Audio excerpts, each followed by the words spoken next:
প্রিয় ভাই ও বোনেরা, আসসালামু আলাইকুম রহমতুল্লাহি ওবরাকাতু। নিশ্চয়ই টাইটেল দেখে বুঝতে পেরেছেন আমি আজকে কি বিষয় নিয়ে আলোচনা করব। আসলে প্রত্যেকটা মুসলিম চায় জান্নাতে যেতে, কিন্তু আমরা জান্নাতে যাবার কাজগুলো করি না। আসুন জেনে নিই, একটি ইস্তেগফার পড়লেই আমরা নিঃসন্দেহে জান্নাতে যেতে পারবো। সাইদুল ইস্তেগফার, এটা যদি আমরা সকালে একবার এবং রাতে একবার আন্তরিকতার সাথে পাঠ করি, তাহলে আমরা ওই দিন সারাদিন যদি মারা যাই বা ওই রাতের ভিতরে যদি আমরা মৃত্যুবরণ করি, আল্লাহ তাআলা আমাদের জান্নাত দান করবেন। এটি রাসূলুল্লাহ সাল্লাল্লাহু আলাইহি সাল্লাম বলেছেন, বানোয়াট কোনো কথা নয়।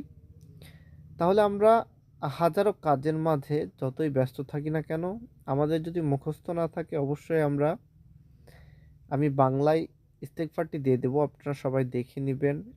সবাই সেভ করে রাখবেন ভিডিওটি, সবাই যেন দেখে দেখে হলেও পড়তে পারেন। আমরা যেন জাহান্নামের আগুনে না পুড়ি। প্রিয় মুসলিম ভাই বোনেরা, এদিকটা আমাদের খেয়াল রাখতে হবে। ধন্যবাদ। আমার চ্যানেল নতুন হলে চ্যানেলটি সাবস্ক্রাইব করে বেল আইকনটি ক্লিক করে দেবেন ইসলামিক নতুন নতুন ভিডিও পেতে। সুখে থাকবেন, ভালো থাকবেন। আল্লাহ হাফেজ। আর লাস্টে একটি কথা বলতে চাই, উম, আপনি ভোট কাকে দিতে চান অবশ্যই কমেন্টে জানান।